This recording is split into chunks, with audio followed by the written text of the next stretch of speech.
দেখুন, এমন একটি মুহূর্ত চলতেছে আমাদের দেশে, এখন আমাদের প্রত্যেকের হৃদয়ে রক্তক্ষরণ হচ্ছে।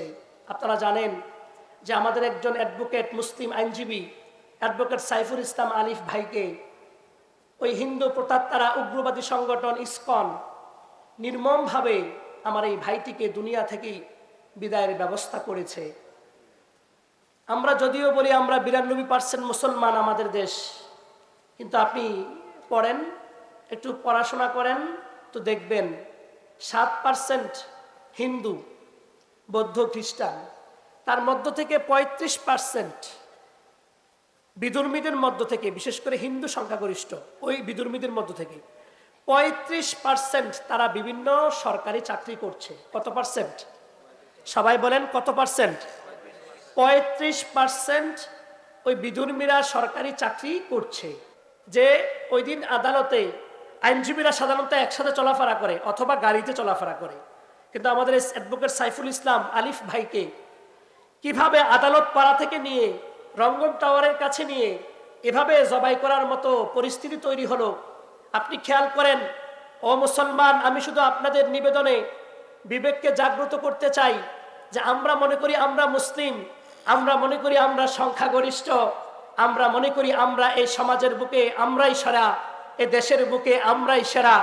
যদি 92% মুসলমানের দেশে একজন মুসলিম অ্যাডভোকেট আইনজীবীকে আদালত পাড়া থেকে ধরে নিয়ে জবাই করার মতো পরিস্থিতি তৈরি হয় এই উগ্রবাদী হিন্দু ইসকন সদস্যদের, তাহলে এবার একটুখানি ভাবেন 35% সরকারি চাকরিতে কি পরিমাণ টাকা ঢাললে, কি পরিমাণ ব্যবস্থাপনা করলে 92% মুসলমানের দেশে 35% হিন্দুরা সরকারি চাকরিতে প্রশাসনের মূল জায়গায় বসে কতটা পাওয়ারফুল হলে চট্টগ্রামের আদালত প্রাঙ্গণ থেকে আমার এক মুসলিম অ্যাডভোকেট সাইফুল ইসলাম আলিফ ভাইকে নিয়ে হিন্দুরা জবাই করার সাহস পায়। ও মুসলমান, তুমি মনে করছো তুমি 92% মুসলমানের দেশে বসবাস করছো? 2016 সালে ঢাকার স্বামীবাগে তারাবি নামাজকে বাধা দিয়েছিল এই ইসকন। ওই সিলেটের জমিনে ইমাম একজন ইসকনের বিরুদ্ধে কথা বলার পরের দিন তার গলা কাটার লাশ পাওয়া গেছে। ও মুসলমান, ফরিদপুরের তুমি খেয়াল করে দেখো, 21 বছরের এরশাদ, 15 বছরের আরশাদ, দুই ভাই, দুজনেই কোরআনের হাফেজ ছিল। এদেরকে শহীদ করার পরে স্ট্যাটাস দিয়েছে ফরিদপুর থেকে শুরু। এবার আপনি হিসাব মিলান, 35% সরকারি চাকরিতে এরা যদি এভাবেই চলতে থাকে, নতুন করে স্বাধীনতার সূর্য 2024-এর 5ই আগস্ট থেকে আমরা যখন ফিরে পেলাম এমন স্বাধীন সার্বভৌমত্ব, নতুন করে স্বাধীন বাংলাদেশের ভিতরে 92% মুসলমান থাকা অবস্থায় চট্টগ্রামের একদার আদালত পাড়া থেকে অ্যাডভোকেট সাইফুল ইসলাম আলিফ ভাইকে কেমন করে জবাই করার সাহস পায়? দেখেন, শত্রুতা কিন্তু শুরু করেছে এরা শত্রুতা কি করেছে? শুরু করেছে। তো এবার স্বাধীনতার পরে, স্বাধীনতার আগে তো দেখেছি, নতুন স্বাধীনতার পরে আবার শত্রুতা দেখলাম। অ্যাডভোকেট সাইফুল ইসলাম আলিফ ভাইয়ের এই করুণ এই মৃত্যু, এটা আমাদেরকে চোখে আঙ্গুল দিয়ে দেখিয়েছে, ও বাংলাদেশের মুসলমান, তোমার এখনই সময় সজাগ হওয়ার, এখনই সময় তোমার জেগে ওঠার। তুমি তাকায়া দেখো, তুমি যদি ভাবো অ্যাডভোকেট সাইফুল ইসলাম আলিফ ভাইয়ের বিচার হবে, রক্তের খুনের বদলা হবে, অ্যাডভোকেট সাইফুল ইসলাম আলিফ ভাইয়ের মতো হাজারো আলিফ ভাই জেগে উঠবে, আবার আদালত পাড়ায় সত্যের পক্ষে, অন্যায়ের বিরুদ্ধে আদালতের সামনে, জাস্টিসের সামনে লড়বে। ও যুবক ভাই, তুমি আর আমি এখান থেকে বসে যদি এই আশায় বসে থাকি, তাহলে মরিচিকার মধ্যে আমরা ঘুমন্ত থাকব, তাহলে আমরা ঘুমের মধ্যে বিমূঢ় থাকব। তাহলে আমাদের করণীয় হলো এই কথা, এখন থেকেই সজাগ এবং সোচ্চার হওয়া। চিন্ময় কৃষ্ণ এই বেয়াদব, সে তার সমাবেশে ঘোষণা দিয়েছে হিন্দুরা যেন বেশি বেশি সন্তান জন্ম দেয়, অথচ আল্লাহর রাসূল সাল্লাল্লাহু আলাইহি ওয়াসাল্লাম এত 1,500 বছরের আগে রাসূল সাল্লাল্লাহু আলাইহি সাল্লাম বলেন, তাজাওয়াদুল ওয়ালুদাল ওয়াজুজ, হে আমার সাহাবীরা, আমি তোমাদেরকে ফরমান করলাম যে মারা বেশি সন্তান দেয় ওই ফ্যামিলিতে তুমি বিবাহ করো। কেন? ইন্নী উকাসসিরুকুম বিল উমাম, কিয়ামতের ময়দানে আমি নবী আদম থেকে শুরু করে আমি নবী পর্যন্ত সমস্ত নবীদেরকে টেক্কা দিয়ে আমি মুহাম্মদুর রাসূলুল্লাহ আমার উম্মতের আধিক্যতা নিয়ে গর্ব করব। আমি আর আপনি যদি আধিক্যতার দিক থেকে গর্ব করতে হয়, তাহলে আপনাকে আমাকে এখন থেকেই সজাগ সচেতন ইমানের বলে বলিয়ান হতে হবে। কিভাবে? যদি চুপ থাকি, হবে আমাদের অবস্থা মিয়ানমারের মতো, হবে আমাদের অবস্থা ফিলিস্তিনের মতো, হবে আমাদের অবস্থা কাশ্মীরের মতো। ও ভাই, তুমি একটু হিসাব মিলাও। ওই রোহিঙ্গা মুসলিমরা যখন অত্যাচারের নির্যাতন স্টিম রোলারে নিষ্পেষিত হয়ে মুসলিম এই মানুষগুলো নাফ নদী পাড়ি দিয়ে বাংলাদেশের ভূখণ্ডে এরা পা রাখলো, আমরা বাঙালি মুসলমান যদি এদেরকে সাহায্য না করতাম, জায়গা না দিতাম, এরা যাওয়ার কোনো রাস্তা ছিল না। তো এখান থেকে তুমি শিক্ষা অর্জন করো। আজ পর্যন্ত এতটা লম্বা সময় পার হয়ে গেল, রোহিঙ্গা মুসলমানরা আর তার ভূখণ্ডে ফিরে যেতে পারে নাই। আপনাদের এখানে পানি ঢুকছে, চলে গেছেন, পানি সরে গেছে, এসে গেছেন, আবার বসবাস করছেন। কিন্তু রোহিঙ্গা মুসলমানদের অবস্থাটা কিন্তু এরকম না, এরা আসছে আর যেতে পারছে না। কিন্তু বুঝার বিষয় হলো, ও ভাই, কক্সবাজারে তো অনেকবার যান, কক্সবাজারে তো অনেকবার ঘুরেন, একটা বারো কি ভেবে দেখেছেন নাফ নদীর এই ছোট্ট দৈর্ঘ্যটাকে পাড়ি দিয়ে এই দেশে এসে আশ্রয় নিয়েছে? কিন্তু 120 কোটির দেশ, ওই ভারতের হিন্দু বাবুরা যদি এক চিহ্নই কৃষ্ণের কারণে এত বিবৃতি দিতে পারে, এত সংবাদ প্রেরণ করতে পারে, একবার চিন্তা করেছে দেখেছেন কি, যদি তাদের জাতিগত হিন্দু ভাইদের উপরে আমাদের দ্বারা কোনো প্রকার অত্যাচার নির্যাতন নিপীড়ন শুরু হয়ে যায় বৈধতার ভিত্তিতে, ওই পাশের দেশ 120 কোটি মানুষের ওই হিন্দু সংখ্যাগরিষ্ঠ ওই হিন্দুর দাদা বাবুরা চুপ থাকবে না? চুপ থাকলেই তো হয়তো, কিন্তু যখন আমাদের ভূখণ্ডের দিকে নজর দিবে, হামলা করবে, চারপাশ থেকে মিসাইল আর গোলা বারুদের আঘাতের পর আঘাত আমাদের দেশে ছুটতে থাকবে। ও যুবক ভাই, একটু কল্পনা করেন, রোহিঙ্গা মুসলমান ভাইয়েরা পাড়ি দিয়ে আমাদের দেশে আসতে পেরেছে, কিন্তু আমাদেরকে যদি 120 কোটি মানুষের ওই ভারতের হিন্দু দালালেরা, স্কুলের উগ্রবাদীরা, ওই গেরুয়ার বাহিনীরা, ওই কট্টর মোদী বাহিনীরা যদি হামলা করে, আমাদের পালাবার কোনো ব্যবস্থা নাই। কারণ একদিকে হলো মিয়ানমারের সীমান্ত, এরা বদ্ধ, এরা তো আমাদের ভাইকেই তাড়া দিয়েছে, আমাদেরকে জায়গা দিবে না। আরেকদিকে হলো বঙ্গোপসাগরের বেষ্টন করা, সমুদ্রতে যাব কিভাবে, যাওয়ার রাস্তা নাই, আর চারপাশে ঘিরে রেখেছে ভারতের দাদা বাবুরা। এখন থেকেই যদি ইমানের বলে বলিয়ান হয়ে, ইমানের তেজে তেজি হয়ে, গজওয়াতুল হিন্দের শহীদি তামান্না নিয়ে ইমানের পক্ষে, কুফরের বিরুদ্ধে এখন থেকেই অ্যাডভোকেট সাইফুল ইসলাম দিয়ে দেখাইছে, ও যুবকেরা, ও বাঙালি মুসলমানেরা, এখনই জাগ্রত হও, এখনই জাগ্রত হও। যদি না জাগ্রত হও, আমি অ্যাডভোকেট সাইফুল ইসলাম আলিফ একজন রক্ত দিয়েছি, সামনে যখন হামলা করবে তোমাদের সব কটাকে জবাই করে দিবে। এজন্য আমাদের পালাবার রাস্তা নাই। আমাদের চারপাশে বঙ্গোপসাগর, চারপাশে ভারত, আরেক পাশে মিয়ানমার, যাবার রাস্তা নাই। ওরা তো পালায় আসছে আমাদের এখানে, কিন্তু আমাদের পালাবার রাস্তা কই? এজন্য যুবক ভাই, আপনি যেভাবে টাকনুর নিচে প্যান্ট পায়জামা লুঙ্গি পরে হাঁটছেন, যে আপনি টাকনুর উপরে প্যান্ট পায়জামা লুঙ্গি উঠাইতে পারেন না, এতটুকু শরীয়তের হুকুম মানার দরদ যার ভিতরে নাই, সে গাজওয়াতুল হিন্দের পক্ষে যুদ্ধ করবে, এটা ধোঁকা ছাড়া আর কিছুই না। যে আপনি ফজরের নামাজের কনকনে ঠান্ডা শীতকে অপেক্ষা করে মসজিদের পাশে ঘুমিয়ে থাকা, একটা দিন ফজরের নামাজ পড়তে পারেন না, সেই আপনি মাহদির পক্ষে, ইমাম ঈসা আলাইহিস সালামের পক্ষে দাজ্জালের বিরুদ্ধে যুদ্ধ করবেন, এটা বুঝে আসে না। এজন্য আমি আর আপনি প্রত্যেকেই এটা বোঝা উচিত। লা তাজিদান্না আশাদ্দান নাস আদাওয়াতান লিল্লাযিনা আমানুল ইয়াহুদ ওয়াল্লাযিনা আশরাকু। আল্লাহ তাআলা স্পষ্ট করেছেন যে দুনিয়ার ময়দানে তোমরা যারা আছো, তোমাদের প্রত্যেককে আমি সতর্ক করছি আমার নবীর মাধ্যমে, তোমাদের শত্রু কিন্তু দুইটা। ফিলিস্তিন, এদের শত্রু যেমন ইসরায়েলের কুত্তারা, কাশ্মীর, এদের শত্রু যেমন ভারতরা, রোহিঙ্গা মুসলমানদের শত্রু যেরকম মিয়ানমারের বৌদ্ধরা, ঠিক চীনের মধ্যে উইগুর মুসলমানের শত্রু যেরকম চীনের বৌদ্ধরা, এরকম হাজারো দেশ আছে যেখানে প্রতিনিয়ত মুসলমানকে জিম্বি করে রেখেছে। ও মুসলমান ভাই, ও যুবক ভাই, এখনো যদি তোমার জীবনটাকে মোবাইলকে তুমি দিয়ে দাও, এখনো যদি তোমার জীবনটাকে অনলাইন ফেসবুক ইউটিউবকে দিয়ে দাও, তো তুমি কিভাবে ইমানের পক্ষে লড়বে? রাসূলুল্লাহ সাল্লাল্লাহু আলাইহি সাল্লাম বলেন, মুসনাদে আহমদের হাদিস 23,396 নম্বর হাদিস, সাওবান রাদিয়াল্লাহু তাআলা আনহু থেকে বর্ণিত, রাসূলুল্লাহ সাল্লাল্লাহু আলাইহি সাল্লাম বলেছেন, ইসাবাতান আহরাজাহুমাল্লাহু মিনান নার, দুইটা এমন দল আছে যেই দুইটা দলকে আল্লাহ নিজে নির্বাচিত করে জাহান্নামের আগুন থেকে মুক্ত করে দিয়েছেন। সুবহান। এক নাম্বার ইসাবাতুন তাকজুল হিন্দ, এক নাম্বার যারা হিন্দুস্তানের হিন্দু কুত্তাদের বিরুদ্ধে যুদ্ধ করবে এরা জান্নাত। সুবহান। আল্লাহ তাআলা এর চাইতে বেশি চালাক, ঠিক কিনা বলেন?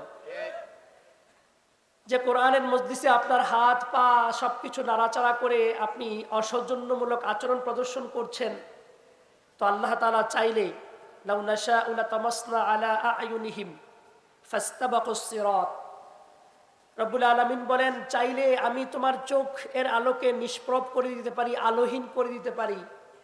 যদি কখনো এরকম হয় ঘুম থেকে উঠে চোখের আলো আর তুমি দুনিয়া দেখো না, তো বলো ফাস্তাবাকুস সিরাত ফাআন্না ইউবসিরুন, সামনের পথ তুমি কিভাবে চলবা? কারণ চোখের আলো তো নাই, সাহায্য তো লাগবে। আবার এরপর পরে আয়াতে আল্লাহ তাআলা বলেন, ওয়ালাউ নাশাউ লামাসাখনাহুম আলা মাকানাতিহিম, হে যুবক, দিন রাত 24 ঘন্টা যে নাফরমানি খোদার সাথে করছো, রবের সাথে করছো, এখনো এখানে অনেকে আছেন এশার নামাজ পড়েন নাই, অনেকে আছেন এখানে। তো আপনি এশার নামাজ পড়েন নাই, যে পা দিয়ে হেঁটে মসজিদে যাওয়ার কথা ছিল, এটা আপনার উপর ফরজ ছিল, কিন্তু আপনি সেটা না করে হযরতকে এতটাই ভালোবাসেন, আপনার ভালোবাসার ধরন ঠিক এরকম, মাথায় পাগড়ি, পরনে লুঙ্গি নাই। কারণ এশার নামাজ আপনার উপর ফরজ ছিল, আপনি সেটা করেননি।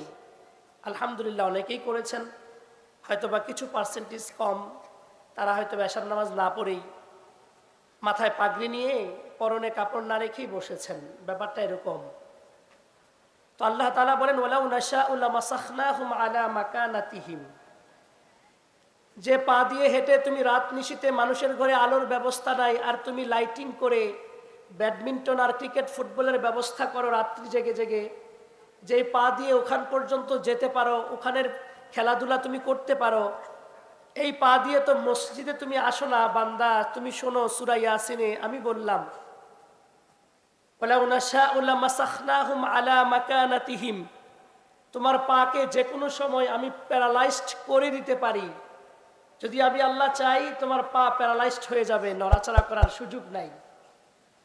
এই জন্য আপনি নিজেকে নিজের অবস্থান থেকে সবচাইতে চালাক ভাবতে পারেন। কোরআনুল কারীমে আছে, আল্লাহ বলেন, ওয়ামাকারু ওয়ামাকারাল্লাহ আল্লাহু খায়রুল মাকিরিন।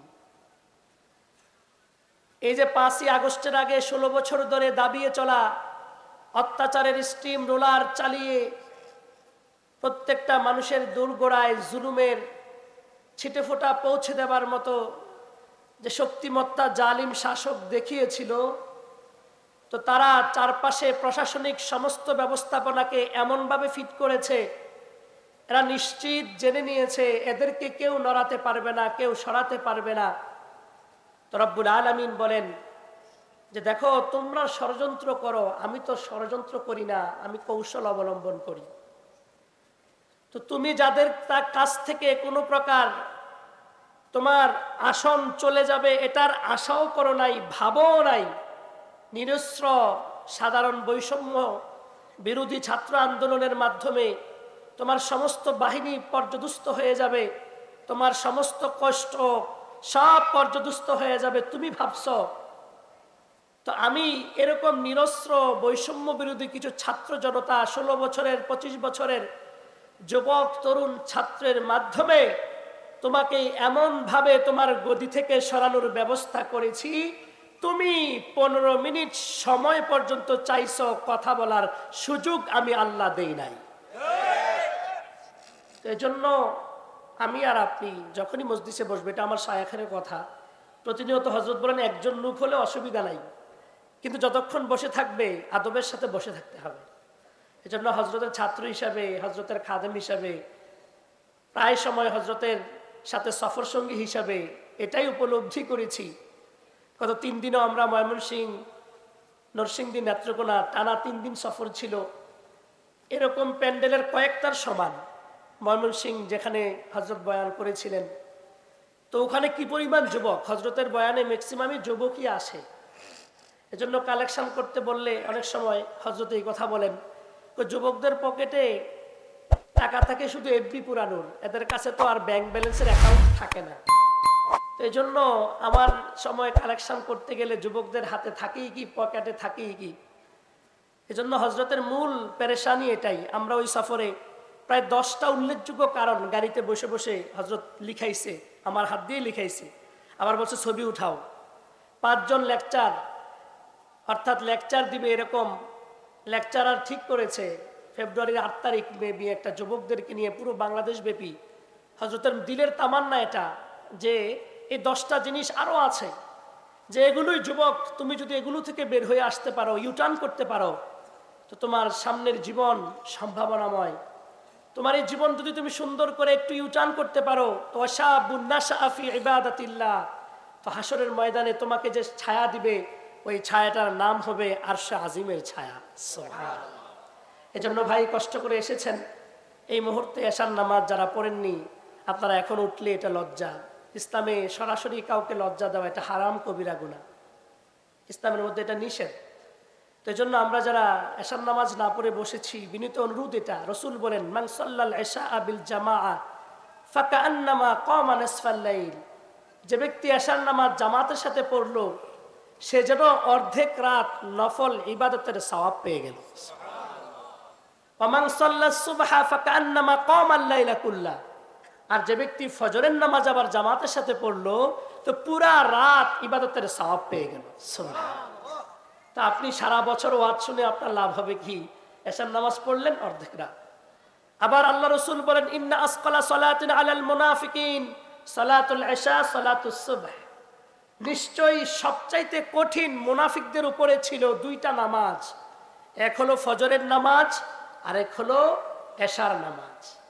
এজন্য দিলালপুর, দক্ষিণ দিলালপুর, আপনারা যে যুব সমাজ, এবার বন্যা বর্ষার পানি আপনাদেরকে চোখে আঙুল দিয়ে দেখিয়েছে যে তুমি ভিটেমাটি করেছ, ঘরবাড়ি করেছ নিরাপত্তার সাথে বসবাস করবার নিমিত্তে, কিন্তু আমি আল্লাহ তাআলা নূহ আলাইহিস সালামের সময় যেভাবে পানির প্লাবন দিয়েছিলাম ওই প্লাবন দেখবার সুযোগ তোমার নাই।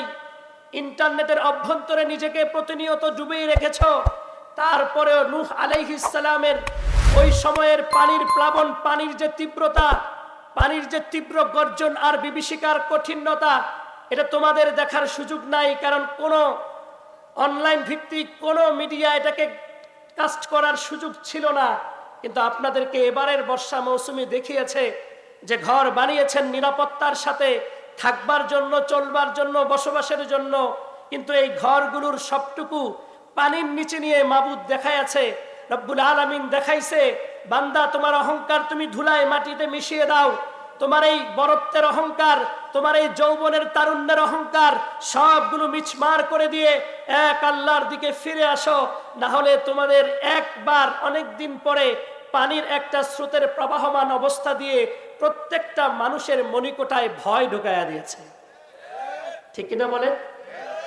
তারপরেও যদি ঘুমন্ত এই মানুষগুলো এখনো ফজরের ওয়াক্তে ঘুমিয়ে থাকে, সম্প্রতি শেষ হওয়া বর্ষার মৌসুমকে ভুলে যায়, তো আমাদেরকে রাসূলুল্লাহ সাল্লাল্লাহু আলাইহি সাল্লাম চোখে আঙ্গুল দিয়ে দেখাচ্ছেন, হে দুনিয়ার মানুষেরা, আমি সাহাবীরা বলতেন রাসূলুল্লাহ সাল্লাল্লাহু আলাইহি সাল্লাম ফজরের নামাজ পড়ে পিছনের দিকে তাকায়া বলতেন অমুক আছে, অমুক আছে, অমুক আছে, তো সাহাবারা বলতেন অমুক আছে, অমুক নাই। আল্লাহ রাসূল বলেন আমি তার আচরণে, চলাফেরায়, ওঠা বসায় ধারণা করেছি সে মুনাফিক। ফজরের ওয়াক্তে যখন তাকে পেলাম না, আমি নবী নিশ্চিত হলাম সে আসলেই মুনাফিক। নাউজুবিল্লাহ।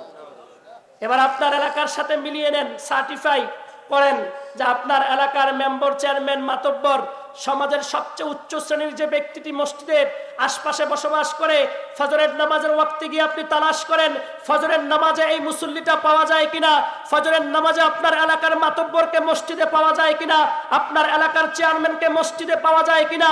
আল্লাহর কসম এই কথা নিশ্চিতভাবে বলা যায়, যে ব্যক্তি মসজিদের মহল্লায়, নিজ মহল্লায় ফজর এবং এশা পড়তে পারে না, তার ভিতরে মুনাফিকি খাসলত নিশ্চিত খাসলত। সে যেই হোক, আমি হলেও। এটা হিস্ট্রি পড়েন, ফজর আর করবো না কাজা। ডক্টর রাগিব সারজানি মিশরের এক বড় বিখ্যাত এক ইউনিভার্সিটির অধ্যাপক ছিলেন। উনি এই ডকুমেন্টারি পেশ করেছেন, এটা বাংলাতে অনুবাদ হয়েছে, আরবিতে কিতাবটা ছিল ফজর আর করবো না কাজা। ঠিক এই বইটির শেষ প্রচ্ছদে এই বইটা কেন উনি লিখলেন, একজন আমার মতো আরো বিশ্ববিখ্যাত একজন বক্তার ফজর এবং এশায় দুই নামাজের উপরে অ্যানালাইসিস করে ওই লেখক ডক্টর রাগিব সারজানি উনি ওই বক্তার উপরে এত চমকপ্রদ কথা বলতেন, বিমোহিত হয়ে যেত মানুষগুলো। এত বড় সভা সেমিনারে উনি লেকচার দিতেন, মানুষ পাগল হয়ে যেত। কিন্তু ওই লেকচারারের উপরে যখন উনি গবেষণা চালালেন, দেখলেন ওই লেকচারারের আমল নামায় টানা 3 দিন ফজরের নামাজ মসজিদে জোটে না। কয়দিন? ওখানে লেখা আছে স্টোরি। তো একদিন জিজ্ঞাসা করলেন যে আপনার কথায় এত মানুষ একসাথে হয়, বড় সভা সেমিনার ভরে যায়, মানুষে লুকে লুকারণ্য হয়ে যায়, তো হযরত আপনাকে আমি দেখলাম প্রথম দিন আপনার মহল্লার মসজিদে ফজরের ওয়াক্তে নাই, ভাবলাম অসুস্থ, সমস্যা, দ্বিতীয় দিনও নাই, আবার ভাবলাম কোনো সমস্যা, তৃতীয় দিনও নাই। এভাবে যখন চলতেছিল ফজরের ওয়াক্তে আপনাকে দেখছি না, আমার মনে কৌতূহল জাগলো। ওই বইয়ে লেখা আছে, বাংলাতে বিভিন্ন লাইব্রেরিতে পাওয়া যায়। এই বইটার পিছন দিয়ে লেখা আছে, আপনারা যারা যুবক ভাই আছেন পড়বেন, ডকুমেন্টারি, এগুলো আপনার জীবনকে বদলে দেবার জন্য যথেষ্ট হবে। তো এরপরে উনি বললেন, দেখেন রাত জেগে জেগে মানুষের কাছে কথা বলি, তো এই জন্য ফজরের নামাজের সময় উঠতে পারি না। অথচ আল্লাহ রসুল বলেন যে নিশ্চয়ই ফজরের এবং এশার নামাজের 2 ওয়াক্ত নামাজ পড়বে না তারা যারা মুনাফিক, আর এই ফজর এবং এশা ছাড়বে না তারা যারা মুমিন। মুমিন কখনো, আমাদের প্রিয় শায়েখ আল্লামা মুফতি মুশতাকুন নবী কাসিমি হযরত এভাবে বলেন যে মুমিন কখনো ফজর এশা ছাড়ে না, মুনাফিক কখনো ফজর এশা পড়ে না। এবার আপনার এলাকায় কে কে মুনাফিক ফজরের সময় গিয়ে লিস্ট করবেন, বাস হয়ে যাবে। আমি বলার দরকার নেই, আমার এলাকা আমি লিস্ট করব, আপনার এলাকা আপনি লিস্ট করবেন। রাসূলুল্লাহ সাল্লাল্লাহু আলাইহি সাল্লাম তো সাহাবীর কাছে দিয়ে গেছেন, দেখো এই এই এই মানুষগুলো মারা গেলে জানাজা যায় না। ওমর রাদিয়াল্লাহু তাআলা আনহু গিয়ে বলতেছে, হুযাফাতুল ইয়ামান সম্ভবত উনি ছিলেন সিররুর রাসূল, নবীজির গোপন কথাগুলো উনি সংরক্ষণ করতেন। তো রাসূলুল্লাহ সাল্লাল্লাহু আলাইহি সাল্লামের সাহাবী ওমর তো ওমর, তো উনি গিয়ে হুযাফাতুল ইয়ামানের কাছে বলতেন, হুযাফাতুল ইয়ামান আপনি আমার জানাজায় আসবেন কিনা, আপনি আমার জানাজায় আসবেন কিনা। রাসূল তো গোপন রেখেছেন, এই লিস্টগুলোর নাম কারো কাছে বলা যাবে না। কিন্তু ওমর রাদিয়াল্লাহু তাআলা আনহুর ভয় ছিল, না জানি উনি মুনাফিকের কাতারে ছিলেন কিনা। এজন্য টেকনিক করে উনি হুযাফাতুল ইয়ামানকে জিজ্ঞাসা করছেন, আচ্ছা আমি যদি ইন্তেকাল করি আপনি জানাজায় আসবেন কিনা। হুযাফাতুল ইয়ামান কেঁদে দিয়েছে, কি বলেন, আপনি ইন্তেকাল করলে আমি হুযাফা আপনার জানাজায় যাব না, তা কেমন করে হয়।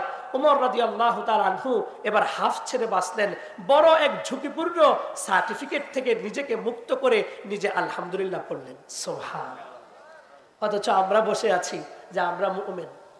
সম্মানিত হাজিরিন, তো হযরত আসার আগ মুহূর্ত পর্যন্ত আমরা যারা আছি, যে যতটুকু নিজেকে চালাক মনে করি, আসলে আমি চালাক না। ইন্নাহুম ইয়াকিদুনা কাইদা, যে তারা বিভিন্ন রকমের ষড়যন্ত্র করে। আল্লাহ বলেন আকিদু কাইদা, আমি কৌশল অবলম্বন করি। কারণ আল্লাহর সাথে এটা বেমানান এই শব্দটা ইউজ করা, যে তিনি ষড়যন্ত্র করেন, তো আল্লাহ তাআলা কৌশল অবলম্বন করেন। এজন্য ভাইয়েরা আমার, রাত নিশি দিবা নিশি হযরত আপনাদের আমাদের প্রত্যেকের ফিকিরেই কাজ করেন। এজন্য অল্প সময় হযরত আসা পর্যন্ত আমি যে কথাগুলো বলবো, আল্লাহ যেন আমাকে মানার, আপনাদেরকে মানার তৌফিক দান করে। দেখুন, এমন একটি মুহূর্ত চলতেছে আমাদের দেশে, এখন আমাদের প্রত্যেকের হৃদয়ে রক্তক্ষরণ হচ্ছে। আপনারা জানেন যে আমাদের একজন অ্যাডভোকেট, মুসলিম আইনজীবী অ্যাডভোকেট সাইফুল ইসলাম আলিফ ভাইকে ওই হিন্দু প্রতাত্তারা উগ্রবাদী সংগঠন ইসকন নির্মমভাবে আমার এই ভাইটিকে দুনিয়া থেকেই বিদায়ের ব্যবস্থা করেছে। আমরা যদিও বলি আমরা 92% মুসলমান আমাদের দেশ, কিন্তু আপনি পড়েন, একটু পড়াশোনা করেন তো দেখবেন 7% হিন্দু, বৌদ্ধ, খ্রিস্টান, তার মধ্য থেকে 35% বিধর্মীদের মধ্য থেকে, বিশেষ করে হিন্দু সংখ্যাগরিষ্ঠ ওই বিধর্মীদের মধ্য থেকে 35% তারা বিভিন্ন সরকারি চাকরি করছে। কত পার্সেন্ট? সবাই বলেন কত পার্সেন্ট? 35% ওই বিধর্মীরা সরকারি চাকরি করছে।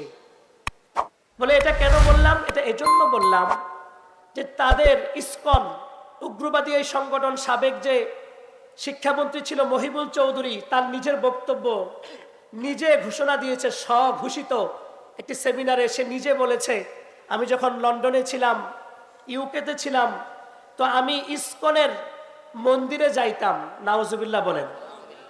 অথচ সে বাংলাদেশের শিক্ষামন্ত্রী ছিল। আমাদের বাংলাদেশের পুরো 16-17 বছরের ইতিহাসে সিলেটের ছিল ডাক্তার নাহিদুল ইসলাম, এরপরে দীপুমণি, এরপরে মহিবুল চৌধুরী, এই 3 জন শিক্ষামন্ত্রী। আমাদের বাংলাদেশের শিক্ষা ব্যবস্থাকে ওই নাহিদুল ইসলাম নাহিদ সে যতটুকু ক্ষতি করেছে তার চেয়ে বেশি ক্ষতি করেছে দীপুমণি। আর এই 2 জনে মিলে আমাদের শিক্ষা ব্যবস্থাকে যতটুকু ক্ষতি করেছে এর চাইতেও বেশি ক্ষতির মিশন নিয়ে নেমেছিল মহিবুল চৌধুরী। আল্লাহ তাআলা হয়তো আমাদেরকে হেফাজত করেছে। তো বলার উদ্দেশ্য হলো এই যে ওই দিন আদালতে আইনজীবীরা সাধারণত একসাথে চলাফেরা করে অথবা গাড়িতে চলাফেরা করে, কিন্তু আমাদের অ্যাডভোকেট সাইফুল ইসলাম আলিফ ভাইকে কিভাবে আদালত পাড়া থেকে নিয়ে রঙ্গন টাওয়ারের কাছে নিয়ে এভাবে জবাই করার মতো পরিস্থিতি তৈরি হলো। আপনি খেয়াল করেন, ও মুসলমান, আমি শুধু আপনাদের নিবেদনে বিবেককে জাগ্রত করতে চাই যে আমরা মনে করি আমরা মুসলিম, আমরা মনে করি আমরা সংখ্যাগরিষ্ঠ, আমরা মনে করি আমরা এই সমাজের বুকে আমরাই সেরা, এ দেশের বুকে আমরাই সেরা।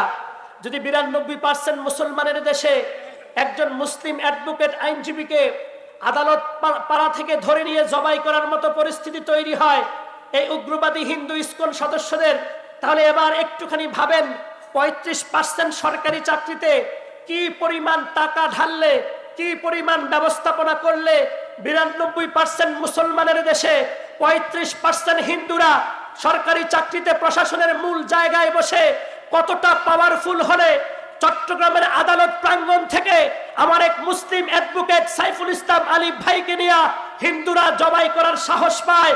ও মুসলমান, তুমি মনে করছো তুমি 92% মুসলমানের দেশে বসবাস করছো? 2016 সালে ঢাকার স্বামীবাগে তারাবি নামাজকে বাধা দিয়েছিল এই ইসকন। ওই সিলেটের জমিনে ইমাম একজন ইসকনের বিরুদ্ধে কথা বলার পরের দিন তার গলা কাটার লাশ পাওয়া গেছে। ও মুসলমান, ফরিদপুরের তুমি খেয়াল করে দেখো, 21 বছরের এরশাদ, 15 বছরের আরশাদ, 2 ভাই, দুজনেই কোরআনের হাফেজ ছিল। এদেরকে শহীদ করার পরে স্ট্যাটাস দিয়েছে ফরিদপুর থেকে শুরু। এবার আপনি হিসাব মিলান, 35% সরকারি চাকরিতে এরা যদি এভাবেই চলতে থাকে, নতুন করে স্বাধীনতার সূর্য 2024-এর 5ই আগস্ট থেকে আমরা যখন ফিরে পেলাম এমন স্বাধীন সার্বভৌমত্ব, নতুন করে স্বাধীন বাংলাদেশের ভিতরে 92% মুসলমান থাকা অবস্থায় চট্টগ্রামের একদার আদালত পাড়া থেকে অ্যাডভোকেট সাইফুল ইসলাম আলিফ ভাইকে কেমন করে জবাই করার সাহস পায়? এটাই হলো বোঝার বিষয়। আপনি মনে করছেন ইসকন, এটার পূর্ণরূপ international society for Krishna consciousness, উৎপত্তি হয়েছে 1966 সালের আমেরিকার নিউ ইয়র্ক থেকে। এটার আবিষ্কারক হচ্ছে স্বামী প্রভুপাদ, অনেক বড় নাম। এই খাচ্চর, এই দুষ্ট দুরাচারী বেয়াদবের নাম নিতেও আমার ভালো লাগে না। তো সে আবিষ্কার করেছে, অথচ তার বেড়ে ওঠা আমেরিকা, ইউরোপের সংস্কৃতিতে। তাহলে সে যখন আবিষ্কার করেছে 1966 সালে, তৎকালীন খুদ ভারতের নদিয়া জেলার মায়াপুর গ্রামে ইসকনের মূল আস্তানা, ওই জায়গায় যখন সর্বপ্রথম আস্তানাগারে বর্তমান সনাতনী হিন্দুরা এর বিরুদ্ধে ছিল। কেন বিরুদ্ধে থাকবে না? কারণ হিন্দুরা বহুতত্ত্ব মতবাদের, বহু পূজা এরা করে, বহু মূর্তির পূজা এরা করে, কিন্তু ইসকন শুধু কৃষ্ণা, হরে কৃষ্ণ এই স্লোগানে কৃষ্ণার অনুসরণে কাজ করে, বাকি অন্য কাউকে এরা মানে না। যার জন্য মূল ধারার হিন্দুরা পর্যন্ত এদের বিরোধী ছিল। সম্মানিত হাজিরিন, আমার বলার উদ্দেশ্য হলো এই, তারাবি নামাজের বাধা দেয় এরা, সিলেটের ইমামকে গলা কেটে হত্যা করে এরা, ফরিদপুরে স্কুলে কাজ করনেওয়ালা রাজমিস্ত্রির সাদৃশ্য মুসলিম 2 যুবক কোরআনে হাফেজ ছিল, এদেরকে মেরে ফেলে এরা। তো প্রতিনিয়ত এদের বাড়ছে। স্বৈরাচারী শাসকের আমলে করছে তো অসুবিধা নাই, কিন্তু নতুন করে স্বাধীনতা পেলাম আমরা, এই স্বাধীন দেশে 92% মুসলমান আমরা বসবাস করি। আর একটু পিছনে যান, আপনি খেয়াল করেন, আল্লামা দেলোয়ার হোসেন সাইদি, আল্লামা মামুনুল হক, জুনায়েদ বাবনগরী সহ জসিমউদ্দিন রহমানী, এরকম অনেক অসংখ্য ওলামায়ে কেরাম, এরা আমাদের ধর্মগুরু, এরা আমাদের ধর্মীয় গুরু। এদেরকে যখন আটক করলো, এদেরকে যখন বিভিন্ন সময়ে বিভিন্ন শাস্তি প্রয়োগ করলো, বলেন তো 92% মুসলমানের দেশ, আমরা কি কখনো এরকম বিশৃঙ্খল, উচ্ছৃঙ্খল, অসভ্যমূলক কোনো আচরণ আদালত পাড়ায় প্রদর্শন করেছি? করি নাই। অথচ তারা কিন্তু আমাদের ধর্মীয় শ্রেষ্ঠ গুরু। তাহলে কোন শক্তির বলে এই চিন্ময় কৃষ্ণের মতো এই বেয়াদব কুলাঙ্গার, যে যাদের বিশ্বাস হলো, ইসকনের একটা বিশ্বাস হলো এরা বিবাহ বন্ধনে আবদ্ধ হতে পারবে না, এই বিবাহ বন্ধনে আবদ্ধ না হয়ে এই বদমাইশ চিন্ময় কৃষ্ণ সে তার ডেরা চট্টগ্রামের হাটহাজারীতে, ডেরা মানে আমাদের যেরকম মসজিদে আমরা পড়াই হুজুর মুহতামিম প্রিন্সিপাল থাকে, তো হিন্দুদের ডেরা থাকে, ডেরা এটাকে ড্যাম বলে, ডেরাও বলে। তো ওখানে যে দায়িত্বশীল তাকে অধ্যক্ষ বলা হয়, এজন্য সে অধ্যক্ষ চিন্ময় কৃষ্ণ। তো ওই চিন্ময় কৃষ্ণ কিছু ভিডিও লিক হয়েছে, এরা বিবাহ করবে না, এদের নীতি। কিন্তু এরা ছোট্ট ছোট্ট এদেরই স্বীকৃতি দেওয়া কিছু মাসুম বাচ্চা ওদের ধর্মীয় মতে ওই ছেলেদের সাথে সে তার কাম চরিতার্থ করে বেড়াতো। এই দুষ্ট দুরাচারী একজন প্রভু যাকে বলা হয়, তাকে যখন গ্রেফতার করে আদালতে নিয়ে যাবে, তো কার ক্ষমতায়, কার স্পর্ধা, নিশ্চিত একথা স্পষ্ট বলা যায়। উপরস্থ কোনো কিছুর ইশারা না থাকলে চট্টগ্রামের আদালত পাড়ায় এমন দুঃসাহসিক মনোভাব দেখানোর সাহস তারা কোনোদিন পেত না। এজন্য আমি আর আপনি এই মুহূর্তে আমাদের করণীয় কি? আমাদের করণীয় হলো কোরআনুল কারীমের সূরা মায়েদার 82 নম্বর আয়াত, যেটা আপনাদের সামনে পেশ করেছি। আল্লাহ বলেন, লাতাজিদান্না আশাদ্দান নাস আদাওয়াতান লিল্লাযীনা আমানুল ইয়াহুদ ওয়াল্লাযীনা আশরাকু। আল্লাহ তাআলা বলেন সূরা মায়েদা আয়াত নম্বর 82, আল্লাহ বলেন নবীজিকে, লাম তাকিদ, নুনে সাকিলা তাকিদ, লাম তাকিদ বা নুনে তাকিদ সাকিলা, এটা যখন গ্রামাটিক্যাল রুলস অনুযায়ী, যখন সরফের ভাষায় প্রথমে লাম শেষে নুনে তাসদীদ, তো এটাকে দুইটা আবশ্যক বোঝায়। অবশ্যই অবশ্যই নবীজি আপনি পাবেন আশাদ্দান নাস, মানুষের মধ্য থেকে সবচেয়ে কঠিন কি ক্ষেত্রে? আদাওয়াতান, শত্রুতার ক্ষেত্রে। কার সাথে? লিল্লাযীনা আমানু, ঈমানদারদের সাথে। কারা? কয় ওয়াল্লাযীনা আমানুল ইয়াহুদ, এক নাম্বার ইয়াহুদি জাতি। নবী আপনাকে আমি বলছি অবশ্যই অবশ্যই শত্রুতার ক্ষেত্রে সবচেয়ে কঠিন মানুষের মধ্য থেকে পাবেন দুইটা জাতি, এক হলো ইয়াহুদি জাতি, দুই হলো ওয়াল্লাযীনা আশরাকু, যারা শিরিক করে, মূর্তি পূজা করে। এই হিন্দু যারা প্রতিনিয়ত মূর্তি পূজায় ব্যস্ত থাকে, এই হিন্দু এবং ইয়াহুদি, এই দুই জাতি আপনার অবশ্যই অবশ্যই আপনি তাদেরকে সবচাইতে কঠিন শত্রু হিসেবে পাবেন। কয় জাতি? সবাই বলেন কয় জাতি? এক ইয়াহুদি জাতি, আরেক হলো হিন্দু জাতি। বলেন এক কি? ইয়াহুদি জাতি, আরেক হলো কি? ইয়াহুদি কারা? ইসরায়েলের কুত্তারা। বলেন ইয়াহুদি কারা? ইসরায়েলের কুত্তারা হচ্ছে ইয়াহুদি। আর যারা শিরক করে, মূর্তি পূজা করে, এরা হচ্ছে মুশরিক। যারা শিরক করে, মূর্তি পূজা করে, এরা কি? মুশরিক। তো এবার আপনি আর আমি চোখের সামনেই তো দেখা 92% মুসলমানের দেশে আমরা একটি ইমানদারকে হেফাজত করতে পারলাম না। অথচ আল্লাহ রসুল বিদায় হজ্জের ভাষণে বলেছেন, আলা ইন্না দিমাআকুম ওয়া আমওয়ালাকুম, হে আমার সাহাবারা শুনো, নিশ্চয়ই তোমাদের রক্ত, তোমাদের সম্পদ, এরপরে ওয়াহুরমাতুহু, তোমাদের সম্মান এতটা এতটা আল্লাহর কাছে সম্মানিত, কা হুরমাতি ইয়াউমিকুম হাদা ওয়া বালাদি হাদা, যে আল্লাহ রসুল বলেন এই জিলহজ মাস যেরকম সম্মানিত, জিলহজের 10 তারিখ যেরকম সম্মানিত, এই মক্কা নগরী যেভাবে সম্মানিত, ঠিক তদ্রুপ ভাবে একজন মুমিনের ইজ্জত, একজন মুমিনের সম্পদ, একজন মুমিনের রক্ত এর চাইতেও বেশি সম্মানিত। সুবহান। অথচ এই মুশরিক কুত্তাদের হাতে আমার ভাই জীবন দিতে হলো। তো উনি তো হাসরের ময়দানে বলবে এই কথা। যদি আল্লাহ জিজ্ঞাসা করে, ও আতমুরহি ফিমা আফনা, হে বান্দা বলো তোমার জিন্দেগি কেমনে তুমি শেষ করছো, তো সাইফুল ইসলাম আলিফ ভাই উনি তো সরাসরি বলবে, আল্লাহ আমি মুশরিকদের হাতে আমার জীবনটা দিয়েছি। তো ওনার এক প্রশ্নেই তো আল্লাহ খুশ হয়ে যাবে, ঠিক কিনা বলেন? সম্মানিত হাজিরিন, তাহলে লাতাজিদান্না আশাদ্দান নাস আদাওয়াতান লিল্লাযিনা আমানু। খেয়াল করেন, আল্লাহ তাআলা স্পষ্ট করেছেন, নিজে বলেছেন, দেখো যুগ যুগ ধরে তোমরা হয়তোবা বিভিন্ন সময়ে হৃদ্যতা ভালোবাসা প্রতিনিয়ত দেখাবা, তো আমি কিন্তু তোমাদেরকে ক্লিয়ার করলাম আমার প্রিয় নবীর মাধ্যমে। মক্কা থেকে যখন মদিনায় হাবশায় কিছু মুসলিম হিজরত করে চলে গেলেন, তো হাবশার বাদশা নাজ্জাশীর কাছে মক্কা থেকে দূত পাঠাইছে। ওই আবু সুফিয়ান, আবু জাহেল, উতবা, সায়বা এরা কিছু উপহার দিয়ে নাজ্জাশীকে বলছে বের করে দেন, এরা বিদ্রোহী, এদেরকে বের করে দেন। তো নাজ্জাশী বলছে ঠিক আছে, আমি আগে শুনে নেই তাদের বক্তব্যটা কি, তো এবার বাদশা শুনলেন, শোনার পরে বললেন যে না, তারা তো ভালো কাজই করে, তারা তো ভালো কথাই বলে, সুতরাং তাদেরকে কেন আমি পাঠাবো।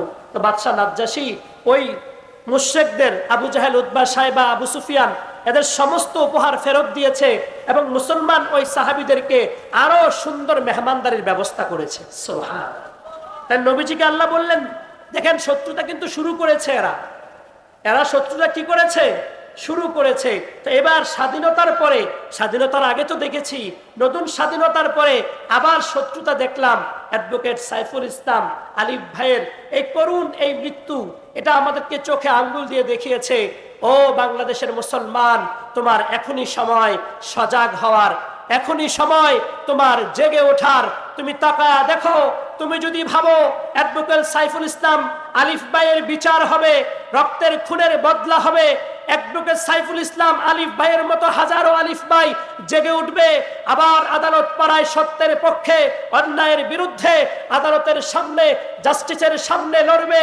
ও যুবক ভাই, তুমি আর আমি এখান থেকে বসে যদি এই আশায় বসে থাকি, তাহলে মরিচিকার মধ্যে আমরা ঘুমন্ত থাকব, তাহলে আমরা ঘুমের মধ্যে বিমূঢ় থাকব। তাহলে আমাদের করণীয় হলো এই কথা, এখন থেকেই সজাগ এবং সোচ্চার হওয়া। চিন্ময় কৃষ্ণ এই বেয়াদব, সে তার সমাবেশে ঘোষণা দিয়েছে হিন্দুরা যেন বেশি বেশি সন্তান জন্ম দেয়, অথচ আল্লাহর রাসূল সাল্লাল্লাহু আলাইহি ওয়াসাল্লাম এত দেড় হাজার বছরের আগে রাসূল সাল্লাল্লাহু আলাইহি সাল্লাম বলেন, তাজাওয়াদুল ওয়ালুদাল ওয়াজুজ, হে আমার সাহাবীরা, আমি তোমাদেরকে ফরমান করলাম যে মারা বেশি সন্তান দেয় ওই ফ্যামিলিতে তুমি বিবাহ করো। কেন? ইন্নী উকাসসিরুকুম বিল উমাম, কিয়ামতের ময়দানে আমি নবী আদম থেকে শুরু করে আমি নবী পর্যন্ত সমস্ত নবীদেরকে টাক্কা দিয়ে আমি মুহাম্মদুর রাসূলুল্লাহ আমার উম্মতের আধিক্যতা নিয়ে গর্ব করব। আমি আর আপনি যদি আধিক্যতার দিক থেকে গর্ব করতে হয়, তাহলে আপনাকে আমাকে এখন থেকেই সজাগ সচেতন ইমানের বলে বলিয়ান হতে হবে। কিভাবে? যদি চুপ থাকি, হবে আমাদের অবস্থা মিয়ানমারের মতো, হবে আমাদের অবস্থা ফিলিস্তিনের মতো, হবে আমাদের অবস্থা কাশ্মীরের মতো। ও ভাই, তুমি একটু হিসাব মিলাও, ওই রোহিঙ্গা মুসলিমরা যখন অত্যাচারের নির্যাতন স্টিম রোলারে নিষ্পেষিত হয়ে মুসলিম এই মানুষগুলো নাফ নদী পাড়ি দিয়ে বাংলাদেশের ভূখণ্ডে এরা পা রাখলো, আমরা বাঙালি মুসলমান যদি এদেরকে সাহায্য না করতাম, জায়গা না দিতাম, এরা যাওয়ার কোনো রাস্তা ছিল না। তো এখান থেকে তুমি শিক্ষা অর্জন করো। আজ পর্যন্ত এতটা লম্বা সময় পার হয়ে গেল, রোহিঙ্গা মুসলমানরা আর তার ভূখণ্ডে ফিরে যেতে পারে নাই। আপনাদের এখানে পানি ঢুকছে, চলে গেছেন, পানি সরে গেছে, এসে গেছেন, আবার বসবাস করছেন, কিন্তু রোহিঙ্গা মুসলমানদের অবস্থাটা কিন্তু এরকম না। এরা আসছে আর যেতে পারছে না। কিন্তু বুঝার বিষয় হলো, ও ভাই, কক্সবাজারে তো অনেকবার যান, কক্সবাজারে তো অনেকবার ঘুরেন, একটা বারো কি ভেবে দেখেছেন নাফ নদীর এই ছোট্ট দৈর্ঘ্যটাকে পাড়ি দিয়ে এই দেশে এসে আশ্রয় নিয়েছে? কিন্তু 120 কোটির দেশ, ওই ভারতের হিন্দু বাবুরা যদি এক চিন্ময় কৃষ্ণের কারণে এত বিবৃতি দিতে পারে, এত সংবাদ প্রেরণ করতে পারে, একবার চিন্তা করেছে দেখেছেন কি, যদি তাদের জাতিগত হিন্দু ভাইদের উপরে আমাদের দ্বারা কোনো প্রকার অত্যাচার, নির্যাতন, নিপীড়ন শুরু হয়ে যায় বৈধতার ভিত্তিতে, ওই পাশের দেশ 120 কোটি মানুষের ওই হিন্দু সংখ্যাগরিষ্ঠ ওই হিন্দুর দাদা বাবুরা চুপ থাকবে না? চুপ থাকলেই তো হয়তো, কিন্তু যখন আমাদের ভূখণ্ডের দিকে নজর দিবে, হামলা করবে, চারপাশ থেকে মিসাইল আর গোলা বারুদের আঘাতের পর আঘাত আমাদের দেশে ছুটতে থাকবে। ও যুবক ভাই, একটু কল্পনা করেন, রোহিঙ্গা মুসলমান ভাইয়েরা পাড়ি দিয়ে আমাদের দেশে আসতে পেরেছে, কিন্তু আমাদেরকে যদি 120 কোটি মানুষের ওই ভারতের হিন্দু দালালেরা, স্কুলের উগ্রবাদীরা, ওই গেরুয়ার বাহিনীরা, ওই কট্টর মোদী বাহিনীরা যদি হামলা করে, আমাদের পালাবার কোনো ব্যবস্থা নাই। কারণ একদিকে হলো মিয়ানমারের সীমান্ত, এরা বদ্ধ, এরা তো আমাদের ভাইকেই তাড়া দিয়েছে, আমাদেরকে জায়গা দিবে না। আরেকদিকে হলো বঙ্গোপসাগরের বেষ্টন করা, সমুদ্রতে যাব কিভাবে, যাওয়ার রাস্তা নাই, আর চারপাশে ঘিরে রেখেছে ভারতের দাদা বাবুরা। এখন থেকেই যদি ইমানের বলে বলিয়ান হয়ে, ইমানের তেজে তেজি হয়ে, গজওয়াতুল হিন্দের শহীদি তামান্না নিয়ে ইমানের পক্ষে, কুফরের বিরুদ্ধে এখন থেকেই অ্যাডভোকেট দেখাইছে, ও যুবকেরা, ও বাঙালি মুসলমানেরা, এখনই জাগ্রত হও, এখনই জাগ্রত হও। যদি না জাগ্রত হও, আমি অ্যাডভোকেট সাইফুল ইসলাম আলিফ একজন রক্ত দিয়েছি, সামনে যখন হামলা করবে তোমাদের সব কটাকে জবাই করে দিবে। এজন্য আমাদের পালাবার রাস্তা নাই। আমাদের চারপাশে বঙ্গোপসাগর, চারপাশে ভারত, আরেক পাশে মিয়ানমার, যাবার রাস্তা নাই। ওরা তো পালায় আসছে আমাদের এখানে, কিন্তু আমাদের পালাবার রাস্তা কই? এজন্য যুবক ভাই, আপনি যেভাবে টাকনুর নিচে প্যান্ট পায়জামা লুঙ্গি পরে হাঁটছেন, যে আপনি টাকনুর উপরে প্যান্ট পায়জামা লুঙ্গি উঠাইতে পারেন না, এতটুকু শরীয়তের হুকুম মানার দরদ যার ভিতরে নাই, সে গাজওয়াতুল হিন্দের পক্ষে যুদ্ধ করবে, এটা ধোঁকা ছাড়া আর কিছুই না। যে আপনি ফজরের নামাজের কনকনে ঠান্ডা শীত অপেক্ষা করে মসজিদের পাশে ঘুমিয়ে থাকা, একটা দিন ফজরের নামাজ পড়তে পারেন না, সেই আপনি মাহদির পক্ষে, ইমাম ঈসা আলাইহিস সালামের পক্ষে দাজ্জালের বিরুদ্ধে যুদ্ধ করবেন, এটা বুঝে আসে না। এজন্য আমি আর আপনি প্রত্যেকেই এটা বোঝা উচিত, লা তাজিদান্না আশাদ্দান নাস আদাওয়াতান লিল্লাযিনা আমানুল ইয়াহুদ ওয়াল্লাযিনা আশরাকু। আল্লাহ তাআলা স্পষ্ট করেছেন যে দুনিয়ার ময়দানে তোমরা যারা আছো, তোমাদের প্রত্যেককে আমি সতর্ক করছি আমার নবীর মাধ্যমে, তোমাদের শত্রু কিন্তু দুইটা। ফিলিস্তিন, এদের শত্রু যেমন ইসরায়েলের কুত্তারা, কাশ্মীর, এদের শত্রু যেমন ভারতরা, রোহিঙ্গা মুসলমানদের শত্রু যেরকম মিয়ানমারের বৌদ্ধরা, ঠিক চীনের মধ্যে উইগুর মুসলমানের শত্রু যেরকম চীনের বৌদ্ধরা, এরকম হাজারো দেশ আছে যেখানে প্রতিনিয়ত মুসলমানকে জিম্বি করে রেখেছে। ও মুসলমান ভাই, ও যুবক ভাই, এখনো যদি তোমার জীবনটাকে মোবাইলকে তুমি দিয়ে দাও, এখনো যদি তোমার জীবনটাকে অনলাইন ফেসবুক ইউটিউবকে দিয়ে দাও, তো তুমি কিভাবে ঈমানের পক্ষে লড়বে? রাসূলুল্লাহ সাল্লাল্লাহু আলাইহি সাল্লাম বলেন, মুসনাদে আহমদের হাদিস 23396 নম্বর হাদিস, সাওবান রাদিয়াল্লাহু তাআলা আনহু থেকে বর্ণিত, রাসূলুল্লাহ সাল্লাল্লাহু আলাইহি সাল্লাম বলেছেন, ইসাবাতান আহরাজাহুমাল্লাহু মিনান নার।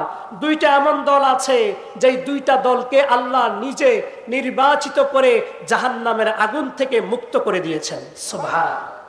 এক নাম্বার ইসাবাতুন তাগজুল হিন্দ, এক নাম্বার যারা হিন্দুস্তানের হিন্দু কুত্তাদের বিরুদ্ধে যুদ্ধ করবে, এরা জান্নাতি। সুবহান। এটা এক নাম্বার। এই এক নাম্বার যোদ্ধা আমাদের সামনে প্রতিনিয়ত আছে। দুই নাম্বার, সেটা আমরা পাবো কিনা আমাদের জানা নাই।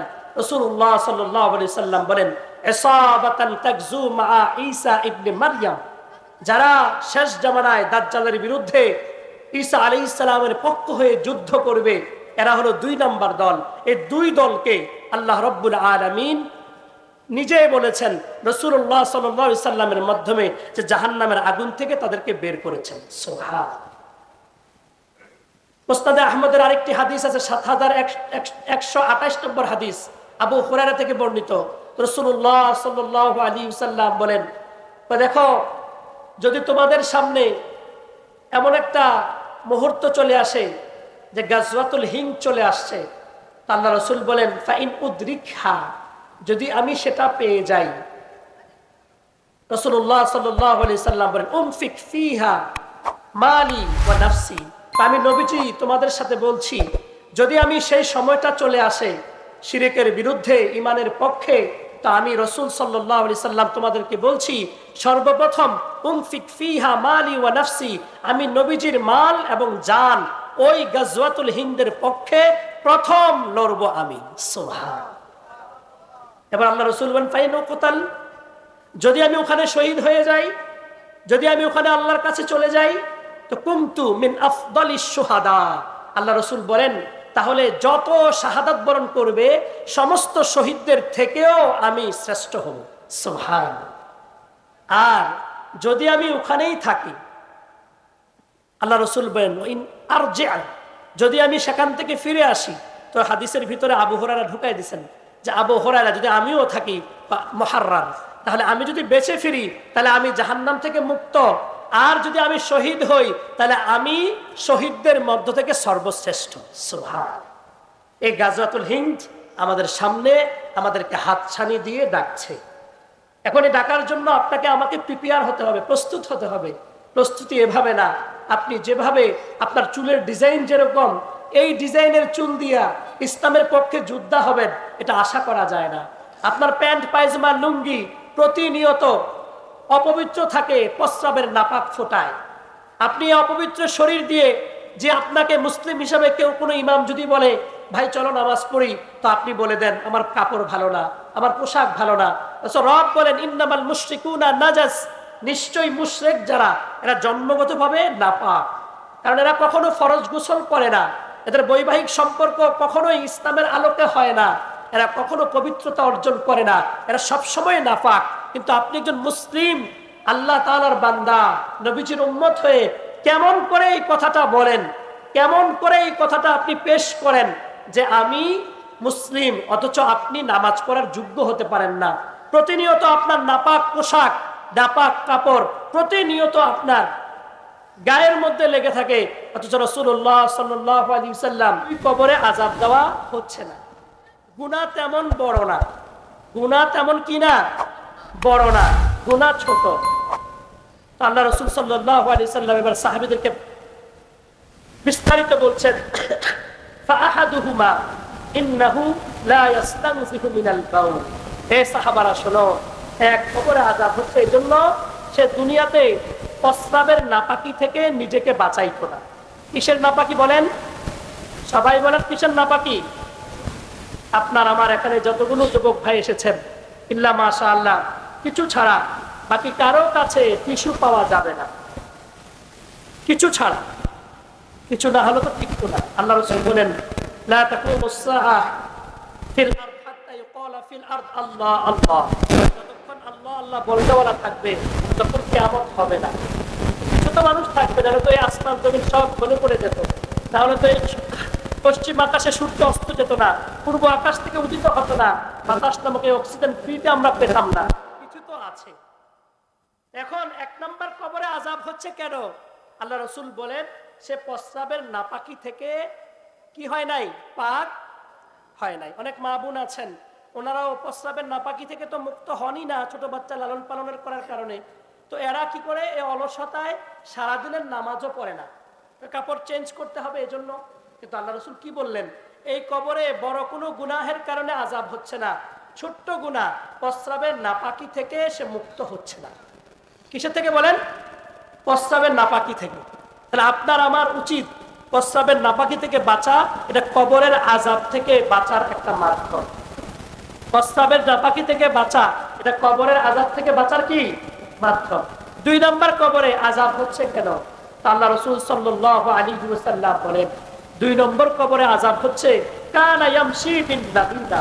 তো সেরা মানুষের দোষ বলে বলে বেড়াতো, সে মানুষের দোষ কি বলে বেড়াতো? বলে বলে বেড়াতো। তো একজন প্রস্রাবের নাপাকি থেকে মুক্ত হতো না, আরেকজন কবরের বাসিন্দা সে কখনো মানুষের দোষ বলে বেড়াতো। তো এই দুইটা গুনাহ আমরা কোনো গুনাহই মনে করি না। এই দুইটা গুনাহ কি গুনাহ মনে করি? তাহলে আমি আর আপনি এই কবরবাসীর রুহের মাগফিরাত কামনায় মাহফিলে আসলাম ঠিক, কিন্তু কবরের আযাব থেকে বাঁচার যে মাধ্যম আছে আমরা একটু ভাবলাম না। কবরের আযাব কেমন হবে? আল্লাহ রাসূল সাল্লাল্লাহু আলাইহি ওয়াসাল্লাম বলেছেন, এক সাহাবী উনি বললেন যে খরচটা মাহা রাসূলুল্লাহ সাল্লাল্লাহু আলাইহি ওয়াসাল্লাম ফি জানাজাতিল আনসার, এক আনসারী সাহাবা জানাজার মধ্যে আমরা উপস্থিত ছিলাম। রাসূলুল্লাহ সাল্লাল্লাহু আলাইহি ওয়াসাল্লাম বসলেন, আমরাও বসলাম। কান্নাকুন্না আলা কুসিনা তাইর, তো কবরের পাশে আমরা এমন ভাবে বসছি যে বসার কারণে মনে হয় যেন আমাদের মাথায় পাখি বসে আছে। কি বসে আছে? এটা কতটুকু মনোযোগ দিলে পাখি বসে থাকবে, কতটুকু ধীরস্থির হলে পাখি বসে থাকবে। ঠিক ওই মুহূর্তে আল্লাহ নবী সাল্লাল্লাহু আলাইহি ওয়াসাল্লাম কবরের আযাব এবং কবরের নাজাতের হাদিস বর্ণনা করেছেন। দুইটা হালাত। এক নাম্বার, আপনাকে যখন ফায়ুজলিসানি ফায়ুকইদানি, আপনাকে বসানো হবে, আপনাকে ধাক্কা দেওয়ানো হবে, এভাবে পিছন দিক থেকে ধাক্কা দিয়ে আপনাকে বসানো হবে। বসানোর পরে আপনাকে জিজ্ঞাসা করবে, মান রব্বুক, তোমার রব কে? ওমা দীনুক, তোমার ধর্ম কি? ওমা নাবিয়্যুক, অথবা ওমান হাযার রাজুল আল্লাযী বুইসা ফীকুম, এই লোকটিকে চিনো?